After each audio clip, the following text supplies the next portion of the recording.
Hello বন্ধুরা, good morning. কেমন আছো তোমরা? আশা করি ভালোই আছো। আমি খুব খুব ভালো আছি। আর নতুন একটা ব্লগের সাথে স্বাগত জানাই। আর আজকে একটা ছোট্ট একটা মিনি ব্লগ করব।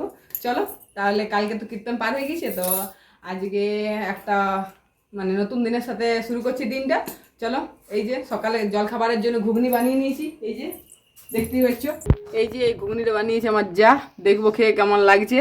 চলো, আর বাড়ি যাবো। বাড়িতে কি বলে যাচ্ছি, চলো ফুলকপিটা নিয়ে আসি।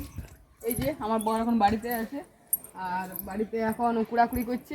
জানি নি কুড়াকুড়ি কতদিনে শেষ হবে। চলো আমি ফুলকপিটা নিয়ে নিই। কোন ফুলকপিটা নেবো গো? কোথায় আছে বড়? আমি দেখতে পাচ্ছি না। যে ফুলকপিটা দেখো, ফুলকপিটা দেখো। আমাদের ফুলকপি দেখে নাও, কত ফুলকপি আছে। যদি খেতে চাও তো চলে আসবে আমাদের ঘর।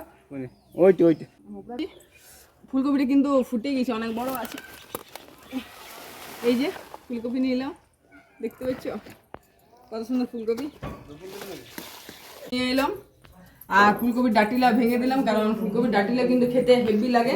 তোমরা যদি না খেয়েছো তো খাবে, দারুণ লাগে। বেগুন, মূলা, তারপর গাজর, আলু দিয়ে এত সুন্দর লাগে না, চড়চড়ি হেভি লাগে। চলো তাহলে ডান্টিলা কালকে করবো, আর আজকে ফুলকপিটা করি।